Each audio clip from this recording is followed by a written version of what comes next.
C'est à vous, Émilie Tranguian absente, Anne-Elisabeth Lemoine sort du silence. C'est officiel. Le froid est bel et bien installé sur la France après un été plus qu'indien et des températures de printemps, voire d'été, en plein automne. Forcément, personne n'était prêt à faire face aux chiffres négatifs qui défilent désormais sur toutes les cartes météo du pays et ça fait des dégâts. Outre la Covid-19, dont les contaminations repartent à la hausse, les bronchites et les bronchiolites.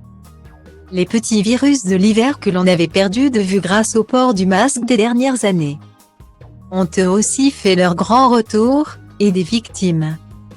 En démarrant C'est à vous ce lundi 12 décembre, Anne-Elisabeth Lemoine a dû faire sans l'un de ses chroniqueurs emblématiques. Émilie Tranguian était aux abonnés absents.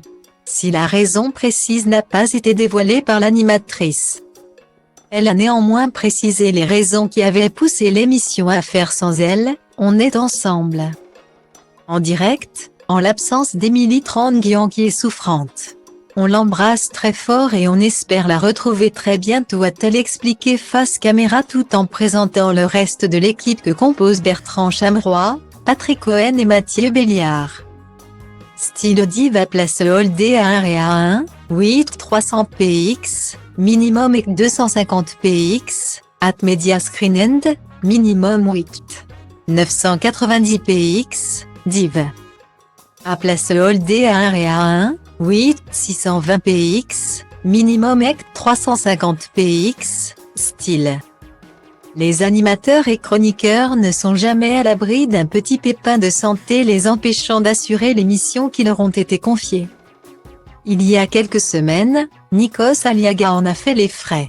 L'animateur, blessé sur un tournage de la Star Academy, avait cédé sa place de star des Energy Music Awards à Camille Combal.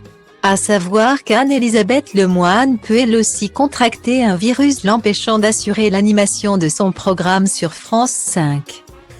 C'est d'ailleurs déjà arrivé.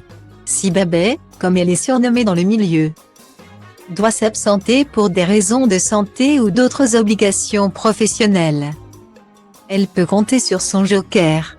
Ce dernier n'est autre qu'Ali Badou, ancienne star de Canal+ où il animait le Grand Journal.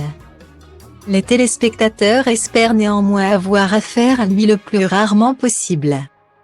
Ses prises de position n'étant que peu appréciées par le public.